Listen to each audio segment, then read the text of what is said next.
Hello, New Zealand. Welcome to Straight Talk. This is episode number 102. In this episode, we discuss the polls aren't looking good for the government at the moment, but are the panelists as pessimistic about their chances of re-election?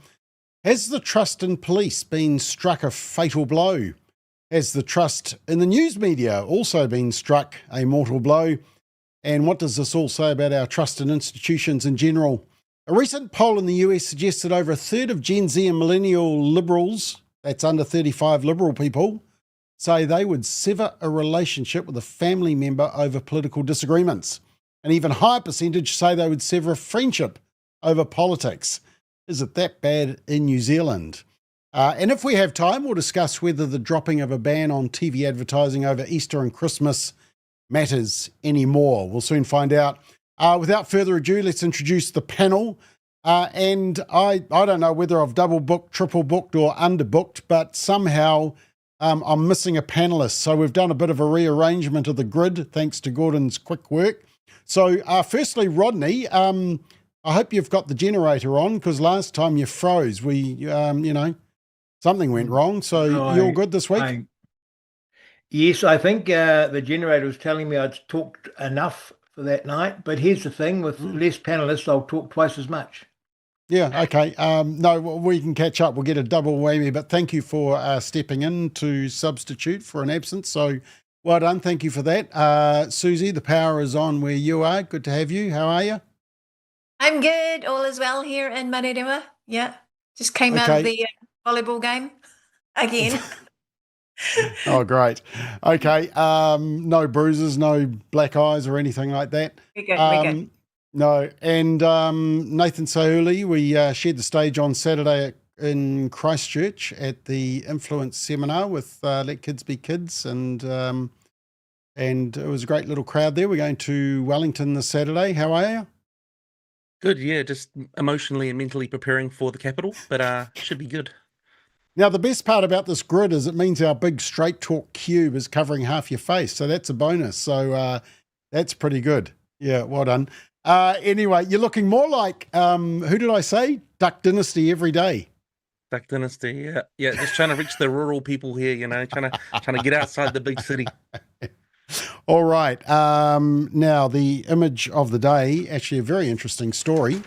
You'll see a gap there. That's because, I won't say who it is because it might be my fault. So I just need to check that. But anyway, he's not here. Anyway, the image of the week is the Breakers, New Zealand Breakers. They're not going to wear the Rainbow Pride Progress flag at the virtue signalling Pride round early next year. The players discussed it as a team. Some of the players expressed religious and cultural concerns. And so to protect individual players, they decided as a team that they're either all in or they're all out, and the club respects human rights of all individuals, including their right to freedom of expression, which is very nice. I noticed that the Radio New Zealand, Red Radio, quoted the Manly Sea Eagles as setting a bit of a precedent here. And then, of course, they put in the boot to Israel Folau on this whole issue. It's funny, they never wanted to talk about Israel and Maria Folau when we released that massively watched interview with them. Media just weren't interested, but they're happy to put the boot in. So that says something about the media, doesn't it? All right, let's get straight into the conversation. And actually, I'm going to come to you last, Rodney, because I think you actually got a warm-up to this last week. But I do want to ask you about this whole price increase, which seems to be the Achilles heel for the government. But let's start off with you, Nathan. And obviously, look, there's major concerns around for the government at the moment. They don't seem to be doing too well. Let's just have a look at the latest results. So you can see there, this is Talbot Mills, says that Labor is leading, although both the two major parties have a bit of an increase, so that would encourage both of them. The Courier Market Research, you can see there, Labor, the red line, slightly ahead of National. That blue line of National is just sort of constantly going down, isn't it? Which will worry them. The New Zealand First one, the brown one down the bottom there, that one's sort of going up. Greens and ACT holding their own. And then there was a poll out today which talked about the major concerns, and you can see there inflation, cost of living, healthcare, the economy. The economy is a big one, and the government got 3.9 out of 10. So, Rodney, I'm interested to get your political take on that. But firstly, Nathan, what's your predictions? Do you think still 12 months to go, the government can relax, or do you think they might be pressing some panic buttons right now? Oh, absolutely. They should definitely be pressing the panic buttons. They're sort of past that point of being able to say it's all the previous administration's fault. There should be a few more signs and indicators that things are on the come up, and I think there has been throughout points of this term, but they really need to pull finger and they really need to turn things around because Kiwis are getting sick and tired of waiting. I am sort of more critical than I have been over the last few months that Luxon may not be the leader come election time.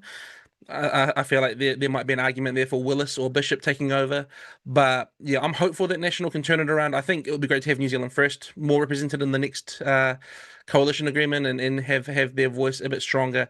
But yeah, as far as ACT and National go, I think they're sort of dragging themselves to the election. But we definitely, in my view, can't sustain another Labour Greens Te Pāti Māori coalition in the next sort of season. So hopefully they can turn it around.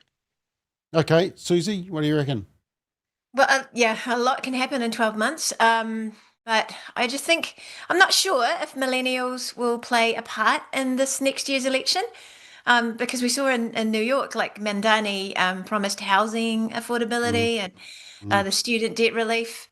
And, that generation that are disillusioned with capitalism and captured by socialist ideology kind of see him and people like him as their answer. So I feel like that's the same group that's captured by Greens, except Greens doesn't have any, answers. So Yeah. I feel like they have less support at the moment because they just look lost. Chloe's forever just word salading like Kamala. Yep. There's no Palestine marches to get out there about now. So I'm waiting for her to concentrate on Auckland Central. And I think someone savvy could take that electorate. I don't know. It's what Nathan, go get that seat. Anyway, Yeah. So do you want us to give our predictions now? Because I'm not really a pollster, but... Oh, no, we'll come back for your prediction in a minute. I want to ask Rodney about the Stats NZ today came out and it showed that food prices have gone up just under 5%, but fruit's gone up, and this is in the last 12 months. Fruit's gone up 11%, beef 17%, roast lamb 32%, bread 11%, cheese 15%, eggs 16%, electricity almost 12%. The government's got a real issue with trying to stop these massive price rises because wages aren't matching those price rises, are they? No, it's a big problem for them, and it's a number one issue for voters. It's actually how you feel in your back pocket, and it's particularly tough because women feel it the most because they do most of the grocery shopping, and so they're feeling it, and of course men are feeling it too. And who hasn't noticed it when you go into the supermarket? It's up every week, and so it's extraordinary what you're paying for your groceries each week now compared to a year or two ago. It's horrific. So they've got a huge problem. They're blundering along totally blind to the average voter. I just can't believe they're this out of touch. It's infuriating to me because obviously I want a centre-right government, but it would assume that we had one, and we don't. The only thing that is in their favour is that the other side are even more left-wing and nutty than this side. Yep. But they haven't come in. I can't point to one thing that's improved. I can't point to one thing that they've changed. I can't point to one principal decision. I can't point to one point of vision that they've had. It's just been absolutely blah. And you'd expect, coming off the Ardern years, that Mr. Luxon could have actually put a line in the sand and said, that was then, this is now, and here are the things we're going to do different. Don't have to be the things that I'd wanted to do. Got to be something. But can anyone name me something that's been done different in truth? I can't see it. Well, Nathan, so your prediction, are you saying that you're not quite sure if Luxon's going to make it as leader to the next election? And what about Hipkins? I mean, one good thing is that Hipkins has got engaged to a woman, so he's finally figured out what a woman is. So that's a bonus today. But is Hipkins? Is it going to be Hipkins versus Luxon at the next election? I'm recording this, and I'm going to hold you to it. I don't know if it will be. I 3 months ago would have been confident that Luxon would still be there, but I think things are deteriorating so quickly, like Rodney's pointing out, and that people are pretty upset. I don't know if he's going to be able to keep the party happy. So yeah, I think there's a change in the pipeline. I don't know how Hipkins gets there, but I suppose he's the best of a bad bunch in a sense. It's pretty amazing that they haven't rolled him yet. He's not much of much. He's not much of anything. He doesn't say anything of any value, and every time he's in front of the media, he's sort of stumbling over words and not sure of what his ministers have said out ahead of him. So I don't know who they'd replace him with at this point. I think there's 2 free MPs from Te Pāti Māori they could probably draft in who might do a better job. But Yeah. I don't know why we would have a race between the Chris's, because it's sort of a race to the bottom at this point. Yeah. Susie, are you making any predictions? You're going to be voting for either Chris, or you think there's going to be change at the top? I don't know. I feel like Luxon's going to keep his job, but Hipkins won't. But I'm a pastor, not a pollster. And I think the cost of corruption may prove costly for Hipkins. Not sure if it's going to stick on him. I feel like Greens are going to make it again, but like maybe with 9%. I think, I don't know if Chloe's going to make it, but we'll see. Oh, note that one down. There's a prediction. Throwing that out there. There's a prediction from a pastor, not a pollster. I think New Zealand First will be ACT, and that'll be good. Yeah. Te Pāti Māori, if they keep imploding the way they are, then Labour's going to get their seats. That's the thought. Rodney, is Te Pāti Māori going to make it to the election? Yes, I think we'll have 2 Maori parties, and I think both Maori parties will make it. I think you'll see them. You'll see them split, and the choice for Maori voters on the Maori roll will be: do they vote for their Maori MP or do they vote Labour? And the smart thing for them to do is to vote for their Maori MP.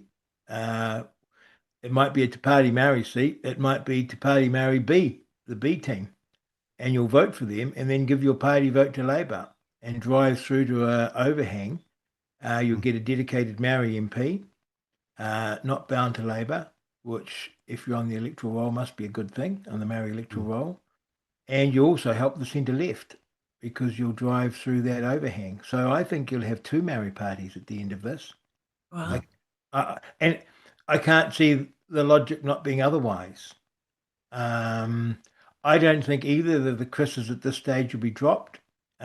Chris Luxon is saved by the fact that there's no one really coming through that's seen to be a successor. Yeah. And he's sort of blundering along okay. Yeah. And Chris Hipkins is saved because Chris Luxon is blundering along, not looking particularly good, and so he's doing okay. So their polling is okay. Each of them is in striking distance, and so you'd be foolish to replace them. And I think that'll be the logic. And in each case, there's no obvious successor. So my prediction is 2 Maori parties. God forbid. I think the Greens will do well, and I think New Zealand First will beat ACT easily. Susie, do you think those prices are really hammering families? I mean, according to these stats, I think I saw the CTU, which is, the left-wing union group, so they'd always paint it worse. But then again, they say the minimum wage increased 1.5% this year, but your prices have gone up almost 5%. So are families really struggling at the moment, or do you think maybe we need to rein in sort of some of our discretionary spending and not have so many nice-to-haves and subscriptions and Netflix and all that type of stuff? I mean, do we just have to bite the bullet a bit? I think so. My kids are still affording Netflix. So, gosh. Listen, I'm here in South Auckland, and our soup kitchen numbers are relatively the same. And yeah, discretionary spending is always something you need to just rein in. I'm not seeing it have that much of a detriment effect here in South Auckland. So I don't know that vote, South Aucklanders would vote any different than they did last time. Yeah, I don't know if it's as big a factor. Yeah. Nathan, what about you? You're trying to feed 3 young kids and yourself. Price is a major issue for the household? Well, I'm obviously not starving in this economy, Bob. You saw me on Saturday. So no, I'm well fed, thanks to my wife. But no, I Good know cooking. people around the country that are really feeling it, and you know, I am privileged and in a position where we've had to make adjustments to our budget, but there's a lot of people feeling it a lot more than me. And I was talking to my wife about this the other day. I said, if this is what our lifestyle is like while the economy's bad, just imagine how amazing our lifestyle could be if the economy was good. And we should hope that for everybody that we could achieve that result, that everyone would have the ability to live the life that you should expect in New Zealand, you know? So no, I'm not out here scrounging for food, but feeling sorry for others in the community who obviously are on tough times at the moment. Okay, right. I think, let's move on. I was interested just to get your predictions and just to see what was going on. I think let's move on to the next big topic. And look, it is a big topic because it's all about what happened last week and just by the way, that gap, it is my fault. Just exchanged a few texts. I had 3 late changes on the panel tonight and one of them I obviously missed up. So there we go, 102 episodes and my first major blue. So that's not too bad, eh? Anyway, let's talk about not trusting Bob, trusting police. So we've got this big cover-up, and look, it started sort of at the Deputy Commissioner, and then it has widened, and the previous Commissioner came in. Actually, I just found the slide, team, and this was when Costa, the previous Commissioner, stepped down, and this was some of the comments that we made, that he was called a wokester, cups of tea with gang members, Commissioner gaslight, random iwi, checkpoints, unlawfully stopping cars during COVID, backing off police chases, threatened to tow parliamentary protesters' cars, is proud to stay with police, was the operation to end the parliament protests, polarisation since COVID. It's sort of expanded to just the whole leadership of the police. And then the other issue that you have to take into account, and what's my photo that shows that, this one, these 3. So Jacinda was sort of involved in appointing both the Commissioner, and then I think Hipkins appointed the Deputy Commissioner. So Rodney, maybe kick us off here from a political aspect, because I'm interested to know, how much does this come back to the politicians not really doing due diligence, or are they really relying on other people to give background? And this is just stuff you can't control. There's always going to be rogue. It just seems that it's a big body of rogue people all in the head office. That's the big concern, isn't it? I don't let the politicians off the hook on this one. It's unacceptable that you have had emails being diverted from your office. And Mark Mitchell has to accept responsibility for that. It's a tone that he's obviously accepted. He hasn't known about it, but it's his business to know. Here's the problem, as I see it. The police have been this bad for years. Absolutely. I experienced it myself when I was an MP. You can have great frontline police and the odd bad apple, but something happens as they move into Wellington and move up the hierarchy. And I think they feel under threat, and they feel that everyone's against them, and they club together to defend the institution. That's putting a good connotation on what is a dreadful experience. And so they worry that if something like this gets out, it'll be bad for the police. So they cover it up, and they work in lockstep to do it, even to the extent of keeping it from the politicians. The extraordinary thing, if you think about it, is that they all thought they'd get away with it. Because they've done it before. They've done it before many, many times and have got away with it. And it works like this. I'm sitting there as an MP and I get an email from a distressed woman. And she's saying, this happened to me, yada, yada, yada. And so what do I do with it? Well, I might take it to the Minister of Police and ask him. Obviously, I don't broadcast it. I might take it up with the police. And they're going to assure me that everything's okay. And an MP would be relieved to hear that and accept it, even though the police have lied to them. But that's how it works, because no one will question the police. It's also true that MPs and ministers are scared of the police, because the police only have to launch an investigation into you and your career's over. They could just make it up. So you are a bit scared of the police, and you're quite happy to dismiss a distressed constituent's concerns because you don't actually want to have to deal with it. And you've done your duty by asking the police. So this is a terrible situation. The thing that surprised me the most was that the IPCA did the work that they're supposed to do. That was the best part. Yeah. I think it's far more serious than just this case, because this is a case we know about. It's the ones we don't know about that bother me. Yeah.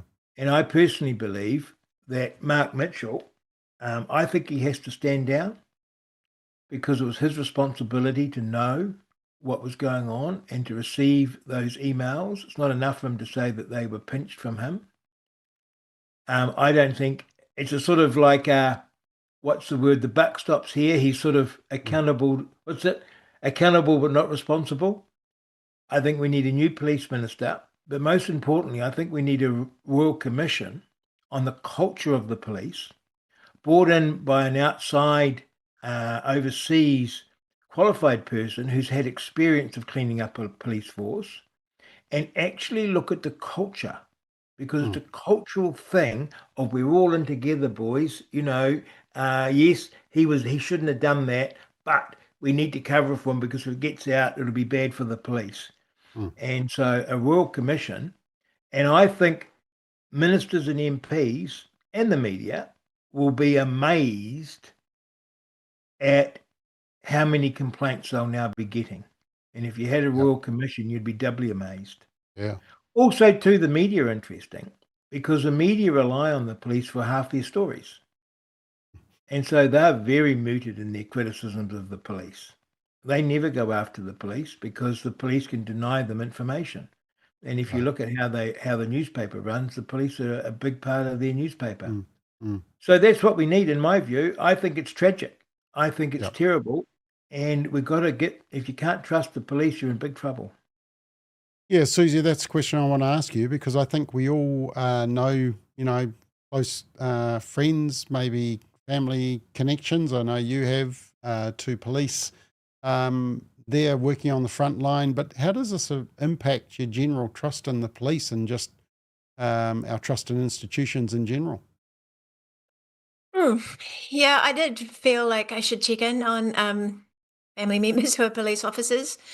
And one of them said, his station's just trying to get on with their jobs. And yeah, it's just heads down.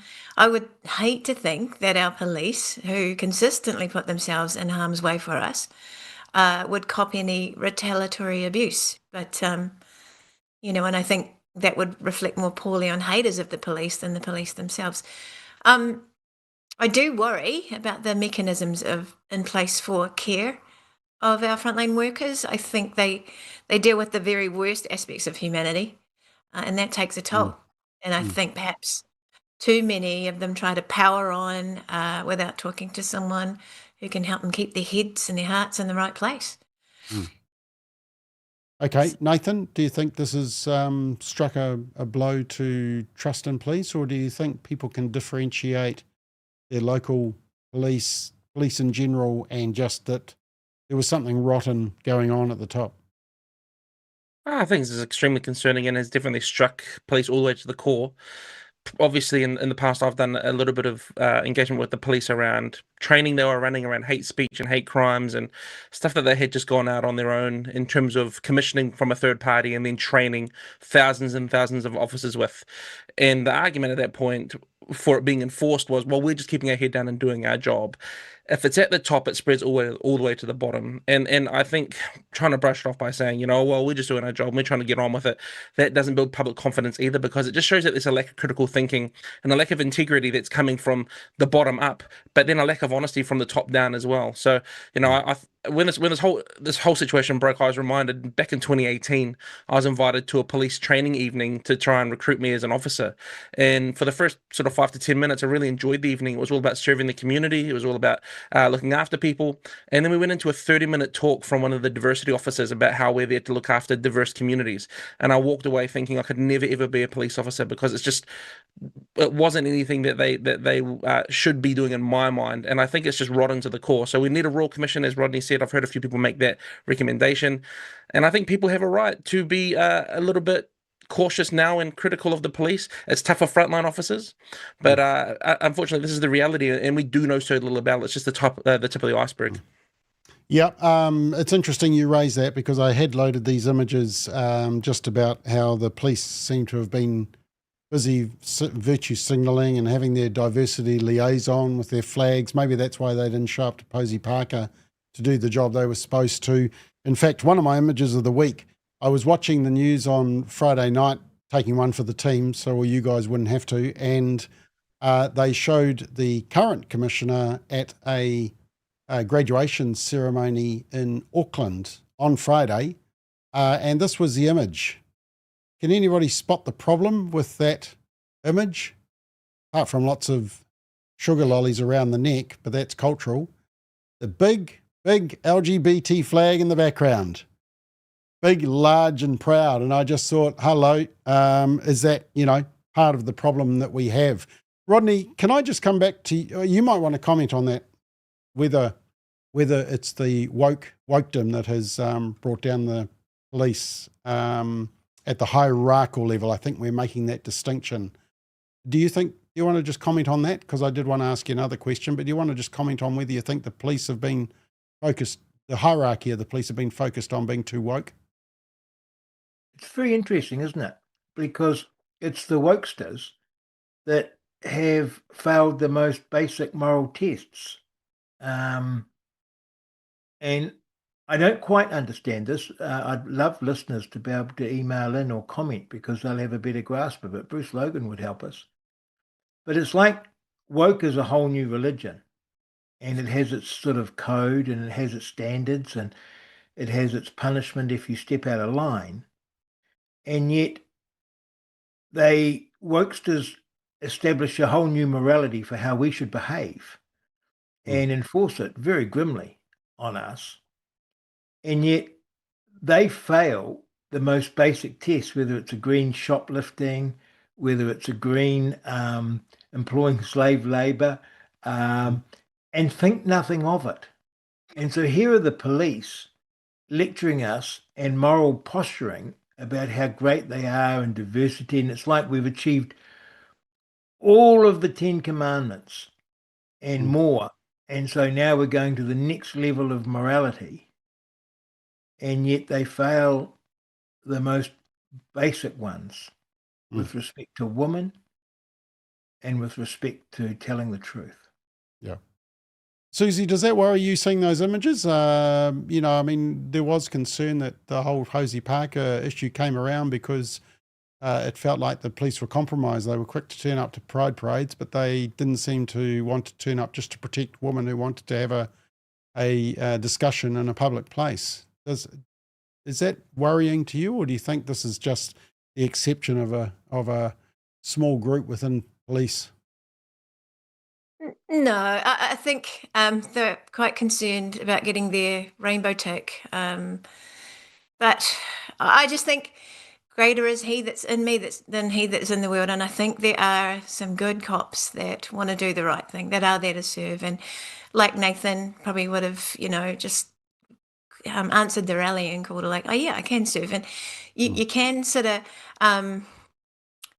go under the radar with some of that stuff, even though it's all around you. Like I'm in a place where there's a LGBTQ flag flying next to Tino Rangatiratanga and the New Zealand flag. So, but I know when I can speak up, and I know that I don't need to compromise on like so much. So you work, you infiltrate, and you do the mahi. You get recognised for what you are good at and how well you serve.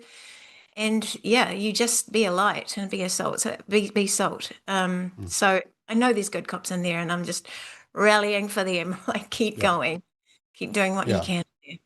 Nathan, do you think it's a problem because obviously the police are involved in the whole, hate speech area, responding to protests, etc. When they're showing a clear leaning to radical sexuality and gender identity, and they've got their diversity liaison and they've got their flag. I mean, in the UK, they've actually had cases. There was a case where the police were basically told by the courts they shouldn't be marching in pride parades because it showed a bias from the police. Do you think it's about time our police went back to a, independent, not siding with any particular special interest groups and being woke? Absolutely. Our police have become a force for affirmation as opposed to what they're supposed to be, which is upholding the law and order in our society. Why is it that our police, our politicians, our leading business and industry leaders are showing up to every pride parade, but it's our basketball players that know how to say no? It's just ridiculous. We actually just need to get back to common sense in our country. We need to get these people who have these positions of influence and power to realize this is not your platform to grandstand and take your soapbox. You're here to contribute to a better society. If you can't do it, move on. You're supposed to treat everyone equally. You're supposed to be unbiased. You're supposed to leave your politics at the door. If you can't do it, you shouldn't be in a position that gives you extreme power that you could abuse and misuse against other people.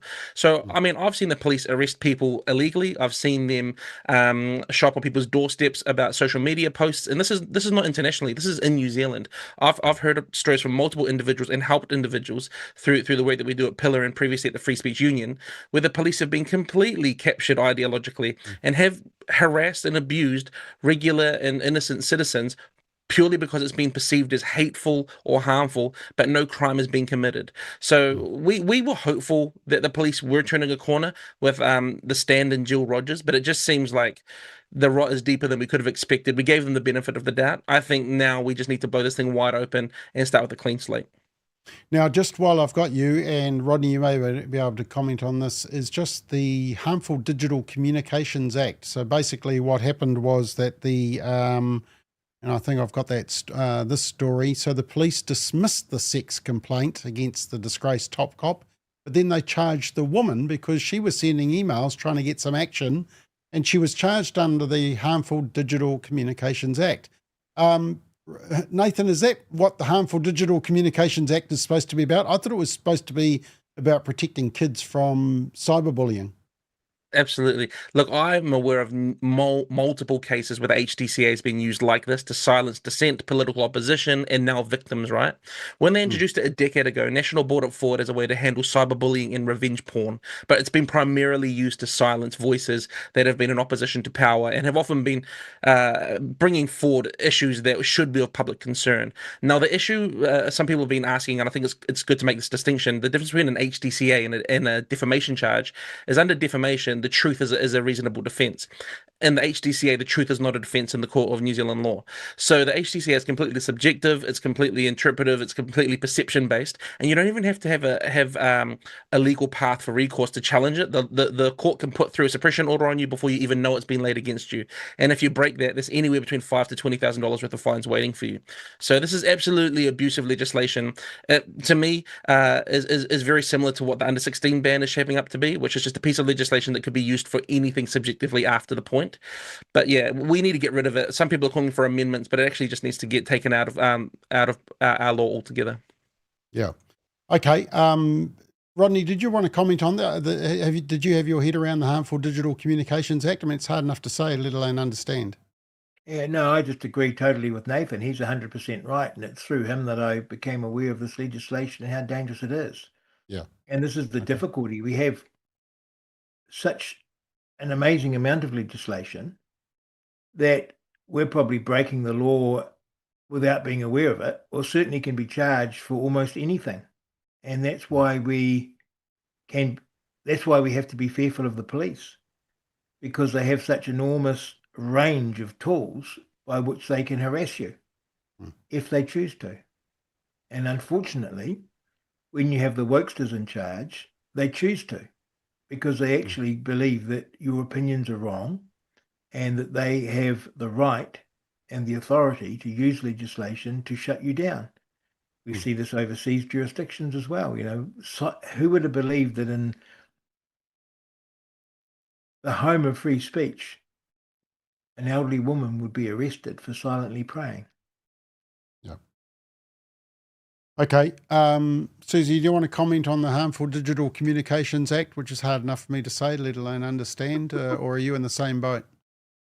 Yeah, I'm in the boat that wants to get rid of it. Totally. It's a weapon that is of mass destruction. So it's a shocker. Yeah. Okay. Very good. There's a possibility someone's going to come in as a late sub on the panel, so we'll just see how he goes.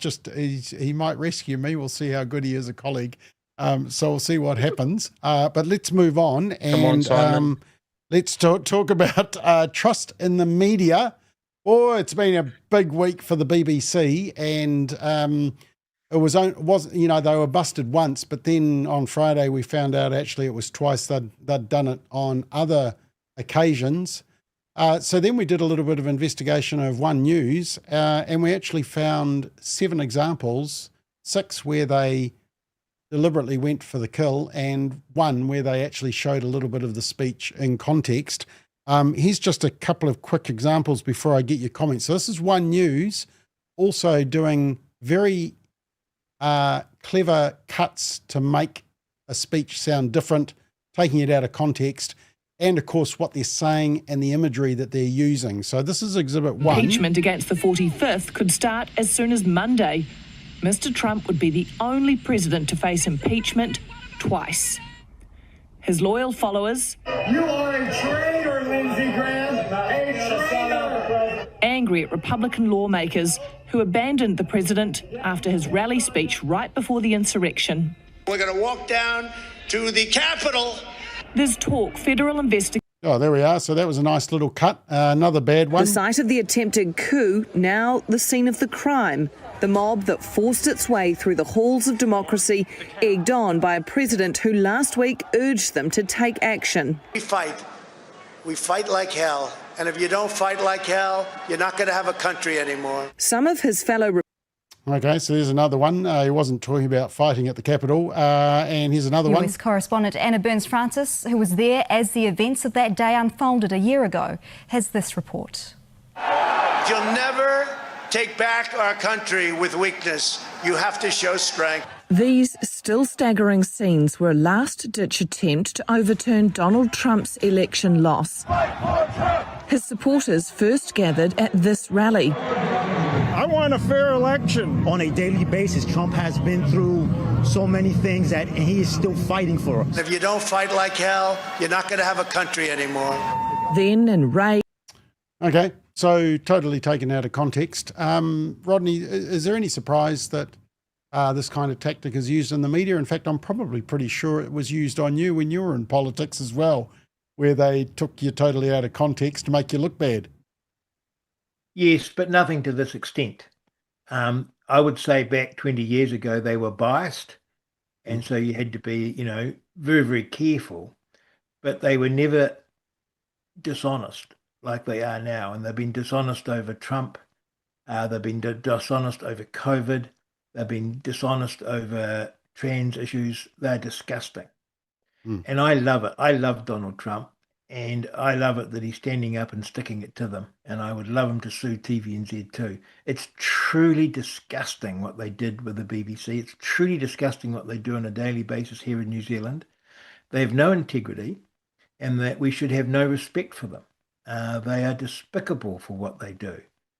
Even calling a protest an insurrection or a coup. I mean, seriously, you go down there and you enter a building and trespass a building, and somehow you're mounting an insurrection or a coup with no guns, no weapons. It's mind-blowing. And yet I have very reasonable friends who are convinced that January 6th was an insurrection. Why? Because they've been repeatedly told so by the world's media. Yeah. Okay, well, speaking of insurrections, Simon's here. Thank you, Simon. I really appreciate you making the late substitute. It was interesting because you actually said to me, I said, are you free to come on panel? And you said, I'm about 20 months from the hotel. So I wasn't expecting you for another 2 years. Yeah, you can't trust my use of autocorrect. No, I'm in Wellington, was walking back relaxingly and then got the call up. Oh, there we go. Well, you can't be in Wellington without being stressed, so we're just adding to it. Nathan and me are coming down to Wellington on Saturday to fix it, so it's okay. Good. Help is on the way. I'll get your comment just on the media coverage of Trump and what's happened to the BBC and One News, so you can get your breath, Simon. Susie, does this improve your trust for the media and make it worse, or it can't get any lower anyway? It can't get any lower, no. What surprises me most is that journalistic integrity matters again. And so media are like having a little field day about this, but it's no secret the world over that it's not just trendy to distrust the media. It's a way to save your soul. I've always known New Zealand media, like the world over, are ideologically captured. And I can never figure out whether they truly believe the liberal principles that they're espousing, or it's just that they know where the profit is. But either way, they've just screwed the world. Yeah. And I like Rodney, I particularly distrust the narrative around January 6th. And I think it's the only justification that, Democrats have continued to use to call MAGA violent and dangerous. And it's, I trust it as much as Russiagate. Yeah. There was a whole lot of narratives that were pushed forward, and then they've just suddenly disappeared, which is always quite interesting. Nathan, does any of this surprise you? I mean, this is part of the reason that especially our younger generations are driving more and more towards social media, isn't it? And that may be a good thing. Absolutely. I mean, I'm not surprised. I think Susan said, they're doing it for profit. If they are trying to, they're doing a horrible job, because I think they're not making any money either. That's why they're always after the government's handouts. So no, I think not surprised at all. Very, very low trust in the media. That's clear from every poll and study that I've seen, except for the ones they do internally and then report on themselves. So when they're not turning their comments off and they're not clipping videos, I don't know what they're doing. I have heard that they're working on an expose on you, Bob, just because you've been attacking them so hard. Woo. But they're struggling to whittle away to just one clip of you. There's so many that they've got. So they just need to get footage of me playing football on the football pitch with the over 45s. That'll be enough to put me in a bad light. Yeah. Have you had any negative? Have you had any experiences where you felt the media have screwed the scrum, or are you still in a bit of a honeymoon period? I think they say the camera adds 10 pounds, but I swear they put in the 40-pound one on me, so I don't know. They keep getting me like that. Not racist. That type of screwing the scrum. I don't mean making you look handsome. Yeah. Sorry. I thought you meant that. No. I'll tell you what, they lie about my guy, but he wants to see them gone as well. He's nodding for them to go. Yeah, exactly. Simon, the media have been totally fair to you over your whole career. So you must be shocked by the fact that maybe they've been, clipping where they haven't supposed to be. I know. I'm actually going to be seeking help. I mean, it's such a blow to my perception of them. Can I also make the quick observation that we must have all got the same memo to wear T-shirts tonight? I think we're all in Wellington. Yeah. Look, none of this is a surprise. Nor is the way the media is reacting. So we can link the BBC to the likes of mainstream media here in New Zealand, Australia, and elsewhere, because by and large they operate the same way. And I'm sure the others have said, and I'm sorry if I am repeating, it's not just how they deliberately chose to cut the footage around Donald Trump. It's how they're reporting around trans issues, around Israel and Gaza. The list goes on. This is not climate alarmism. Climate alarmism. Here more locally in New Zealand, how they choose to report the likes of the treaty, for example, would be another one. So what you're seeing is a trend across mainstream media. And there's two observations. One is ultimately they make a moral decision. And I know I've said this before in other contexts, but the media makes a choice. They make a moral choice of what they believe to be the right side of a story and the wrong side, which is why they feel completely justified in clipping the Trump footage, for example, to fit their narrative, because they've decided he's a bad man. Or if you have some queries around COVID or climate change, you're bad people. So they're going to deliberately screw the scrum. And the second is how they're reacting, particularly the BBC and even towards you here, Bob, with TVNZ. They go on the attack. They make excuses.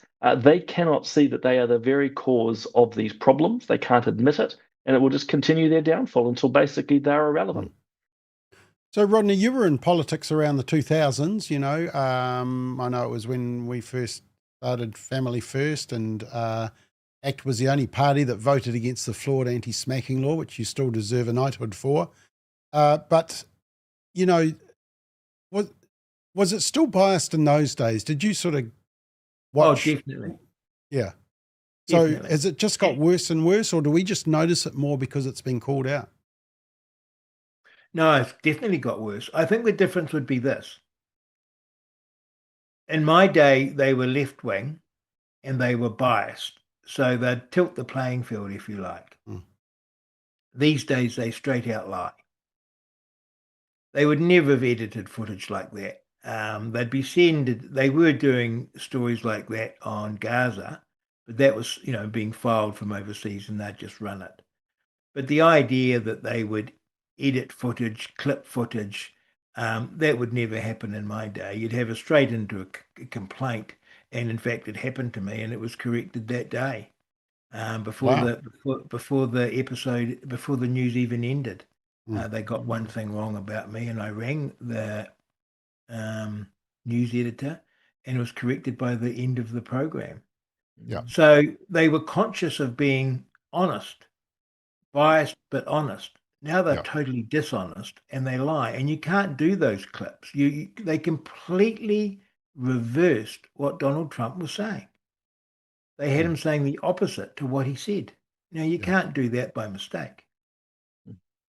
And most people won't understand that you're completely correct, Rodney, if they haven't read the full speech in context and where he was talking about fighting. It had nothing to do with protesting. It was about fighting against the media, fighting Republicans, fighting against Democrat policy, you know, fighting for good cause. You know, it was just totally different. And what we're seeing is classic propaganda where the lie gets repeated. And it gets repeated and repeated, and it becomes its own truth. So now if you say there was no insurrection, you're looked as though you're nutty. Or if there is no climate change, you're the nutty one.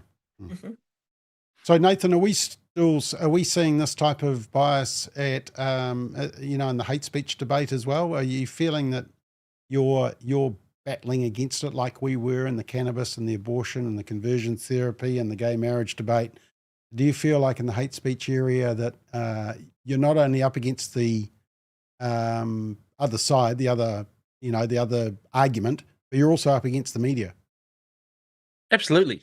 Yeah, what has seemed to shift is culturally the public's perception on some of these issues, but the institutions, as in the media, the government, the system, universities, they don't seem to have shifted as much yet. But it'll be a cultural change first that I think will lead to real breakthrough.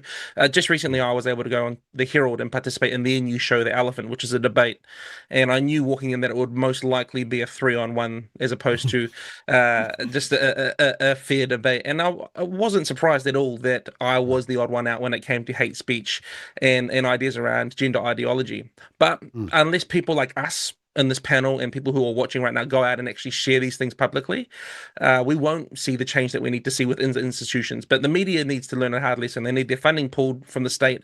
I don't think that they should be being paid to present things that are, first of all, unfactual, that are lies, but second of all, that people don't find value in. So while we're funding this thing, it's just taking up airspace in airways. We need to get rid of it and turn to independent journalism, in my opinion.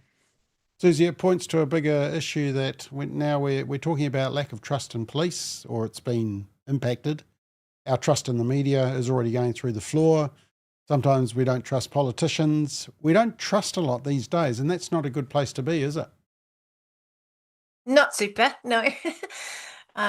Case in point, you know, Maria and Israel had to wait many years before they could come out with their story and have editing rights. And, you know, that's the kind of thing we're all looking at now. We know our distrust lens is just on the highest. And yeah, we can only trust God. This is a good thing about all of this mistrust in every other institution, is that we look at God and he hasn't changed. Yeah. And that's what we need to focus on. Yeah. Yeah. Simon, it is a big issue though that I mean, trust in politicians, the lowest has always been trust in politicians, trust in media, and police and fire people and ambulance drivers. We always had great trust in them, but the police having this happen to them, that's kind of like been a real a surprise one, hasn't it? That has shocked us, hasn't it? Sort of. I mean, obviously it has shocked us. I mean, what has happened with McSkimming, Costa, and others, hits at a deep, deep rot in our police. But why I say it's not a complete surprise, because it was 30 years ago with Louise Nichols. We have been here in varying degrees before. I'm very confused why people wouldn't trust politicians. I mean, it's just very confusing to me. All I would say is I agree with everyone else. This is understandable that trust is declining, but I just put one nuance or caveat here.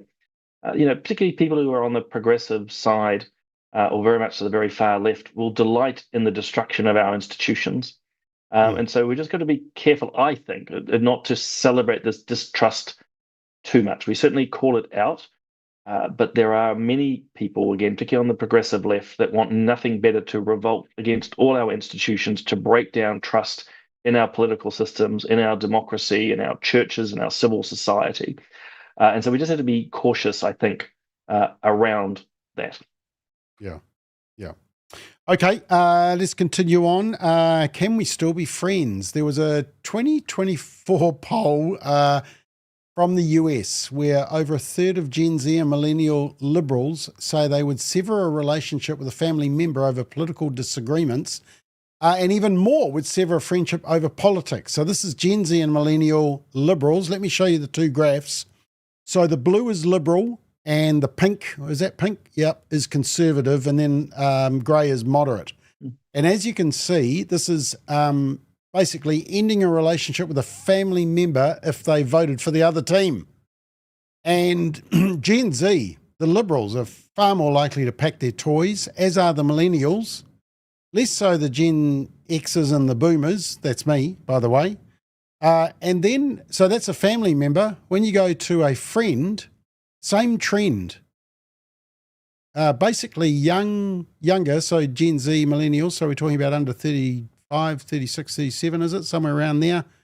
They are more likely to toss their toys if they're liberal and they don't agree with your politics. And I'm interested to know whether you've seen this happen in New Zealand, a similar sentiment in New Zealand, and are families struggling with this? Susie, I'm interested to come to you on this one. Are you seeing families fracturing over disagreements over politics? Sadly, yes. I think whether politics is dividing people in New Zealand, churches and families depends on where individuals place their hierarchy of values, I guess.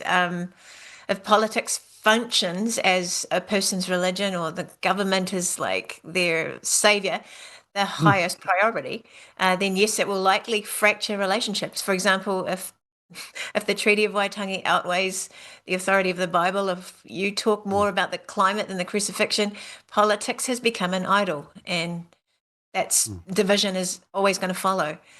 But if politics ranks lower, below faith and family, the shared foundation in Christ creates space for gracious debate about politics without rupturing fellowship.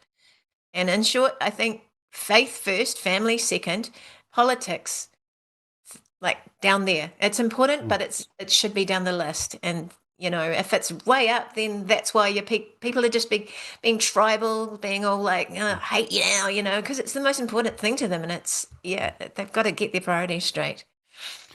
Okay, Rodney and Simon, I want to come to you and ask you why you think the Liberals are more likely to toss their toys if they disagree, both with friends and family members. But before we do that, Nathan, as the youngest member on the panel, why is it that Gen Z and Millennial are so precious? I don't know. It might be something in the water. It might be the fluoride. I'm not sure. I've talked to so many parents in my journeys across the country who always ask me, and I'm 30, and they say, "Oh, my children are 30, and they're not like you." And the first question I always ask them is, "Well, did they go to university?" And the answer is always yes. And it's quite funny because I didn't, and I sort of wound up the way I am, but. I was talking to someone recently and I was really encouraged. They were telling me they were estranged from their children for a long, long time because of political differences. But then, out of the blue, after a number of years, their child called them and they were encouraged by the story of the prodigal son. So, I think what Susan is talking about there, in terms of making sure that if someone and young in your life does want to estrange themselves from you or walk away, just knowing that that's in God's hands, that you can pray for them, you can believe for them, you should send them in a sense with the blessing and an inheritance of faith, and just trusting that God will bring them back. And it's obviously tough, but yeah, I would be able to say now, dozens of parents who have had that testimony in their lives. So be encouraged that even if it does happen, it's not the end. And while there's breath, there's always hope. And while there's life, there's always hope. But yeah, it is tough. And I'm not surprised it's young people. I think the climate in society is not helping.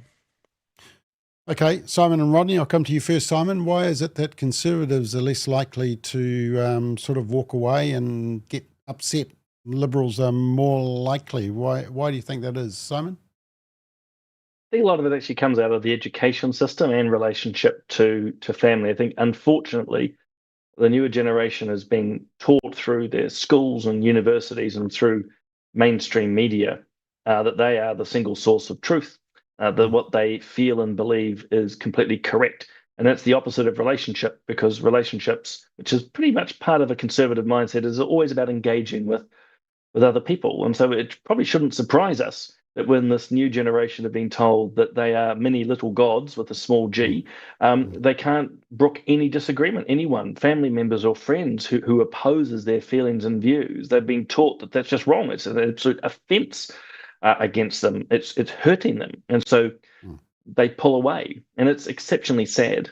And then it's reinforced by social media, because these people can always jump online and get their views reinforced by their little small group. I mean, I use the example, when we were playing up as kids, we'd be sent to the room and we'd just have to, I don't know, decrease our anger there. Whereas now you send your young ones to the room and they just pull out their phones, jump on with their friends, and it just amplifies their feelings. So I think those are the reasons. But within more conservative families or middle grass families, or not middle grass, sort of in the middle ground, sorry. Yeah. The place of relationship is still important, both, parents to children, but also relationship and debate. So that actually we can have different ideas, but that's not respected on the far left. There's only to be one set of views, and anything else is to be rejected. Yeah. I mean, my argument would be that for Conservatives, perhaps they're more likely to rely on objective and biological truth and scriptural authority. And so therefore, even if people disagree with them, they know that deep down there's still an objective truth. Whereas for a Liberal, they're simply trying to ram down their own ideology as the only one that can be right. And if you don't like it, they're going to walk away, which is why they use cancel culture. You either agree with us or you don't. You're out of here. Rodney, would that be correct, do you think, from your experience? Indeed, I agree with everything that's been said. And I was helped enormously with this, if I can put a plug in for Bruce Logan's book, Pilgrim. And Susie's quite right. We can only come together if we accept Jesus Christ as our Lord Saviour and put him first, and then our differences become in perspective. But we've had a generation, as Simon says, that have been through school and been taught critical theory. And so this is the idea that there is no objective truth, that there is a civil religion, that government decides government is God, and they can't reason or argue. They have their position and that's it. And so their only response to someone who disagrees with them is to counsel them or to get violent or to move away. And that puts Conservatives and those of us on the right in an invidious position, because these are very unpleasant people to be around. And I think we've all had that experience, where someone says something preposterous and you pull them up on it and they just get angry and get huffy. Yeah. And so you think, well, I don't actually enjoy being around these people as much as I love them as being image bearers. But that's a situation that we're in. And again, as Bruce Logan so eloquently explains, it's getting back to the foundations of Western civilization, objectivity and reason and democracy, which requires that we have faith in the Creator that stands above us all. Yeah. Okay. Look, just one more quick question, and I'm just squeezing it in because Simon arrived late, so we're going slightly over time. And that is this Simon question. wasn't late. That's a bit unfair, Bob. Outrageous. I think you've got an employment dispute there, Simon. Oh yeah, I'll send him to Family's first famous for not having an HR department. Yes, we'll never have an HR department. HDCA. Yeah, exactly right. No, I just want to cover this one. So I've had it on the list for a number of weeks and we've never got around to it. So I want a quick 1 minute answer from each of you. The government or the parliament voted that advertisements can now be screened on Sunday mornings, on TV, Christmas Day, and other public holidays, which of course includes Easter. So simple question, does it matter? Susie? Yes, it matters. I grew up in that time where every week the shops were shut on a Sunday and we had nothing to do but rest and spend time with our families. And since we've removed all of that and it's all about shopping and spending, we've become more stressed, more anxious and overworked. And marriages are under strain and families suffer. And we're like hamsters running around on a hamster wheel and going nowhere. This government thinks the answer to all our problems is more advertising on Christmas Day. And soon they'll want all the shops open as well. And it's insanity and it's very destructive. Here's my hope that everyone turns the TV off. It's mostly junk anyway. And we also need to turn our phones off while on holiday, just like Bob does. Thank you for that reminder. And, turn your phone off at church as well. Nathan, does it matter? Yes and no. I mean, how many people are watching TV? But for everything that Susan just said, I would totally agree with her. So it doesn't matter. Yeah, it could sign the beginning of a descent into opening the stores every day of the year. We should be focused more on family time. But who is even watching TV with ads nowadays? You know, who's out there? Get a life. Yeah. Okay, I just was looking up that book, Bruce Logan's book, and it's called Pilgrim, Multiculturalism, Diversity and Civil Religion in New Zealand Today. Thanks, Nathan, why didn't you tell me? That's right, I gave it to you. I hope you've paid for it. I paid today. Thank you. If you want a copy of Bruce's book, just email us here at Family First and we'll put you on to Bruce so we can make it a New York Times bestseller. Simon, if you'd been in Parliament, would you have voted for it or against this bill? Look, that's a hard one, and I'm not trying to finagle it. My personal view is we should have days which are sacred. I think that's an important symbol, and what we're seeing in this Parliament is there is nothing sacred, including Anzac Day, which we haven't mentioned. Excuse me. Yeah. It would come down to was it a conscience vote? If it was a conscience vote, I'd vote against it. If the party whipped it, probably, seeing you put me on the spot, probably wouldn't have been the hill I would die on. In other words, I probably wouldn't cross the floor on my party. But my fundamental point is echoing, I think, what others have said so far is we need to have some sense of the sacred. And having a few days off where you're not bombarded with advertising or needing to go down to the store is not a bad thing. Yeah, although the argument is that when you drive home from church, you see the billboards, you go online and you see all the advertising. It's already there online as well. In fact, you probably stop at the supermarket on the way home. So to have a few ads on TV on Sunday, Good Friday, Christmas Day, Easter Sunday, does it really matter? Rodney, what do you think? Well, to answer your question, I would have voted for it back when I was in Parliament because I wasn't a Christian. You're a libertarian. Yes, but now I would definitely vote against it because it's important, as Simon says, to have a sense of the sacred. And God gave us a rhythm. He gave us special days. He told us what to do. And there was a wisdom in that, even for non-Christians, as Susie so eloquently explained. So yes, it's terrible what's happened to us when you look at it. And of course, this has been the attack on human beings and our relationships and our families, and it's bombarded us, and we're having to pick up the pieces endlessly because we're not getting to the root cause. And I think it's wonderful to think back, when I think back to what it was in the 60s, when Sunday was a special day. And it was a wonderful day because you got to spend time with Dad. Yep. Exactly right. Well done. Fantastic job, Simon. Thank you for that late substitution. That was pretty impressive. The best thing was that you didn't need to sit in makeup for half an hour before the show. You just came on natural. Oh, he's made up all the time. He's in Wellington. That's right. Oh, that's true. It's all fake down here. Comment of the day, Rodney. Nathan, I'd just like to give you credit for your subtle advertising in the background there. That is very good product placement. I will be sending the invoice for that. So Please. Well done. Yeah, no, Please. Why not? Yeah. No, go Duck Dynasty. All right, that's all we got time for. Have a great week, and we will be back next Monday night with more Straight Talk. Thanks, panel. Great job. Thank you for watching. Have a great night.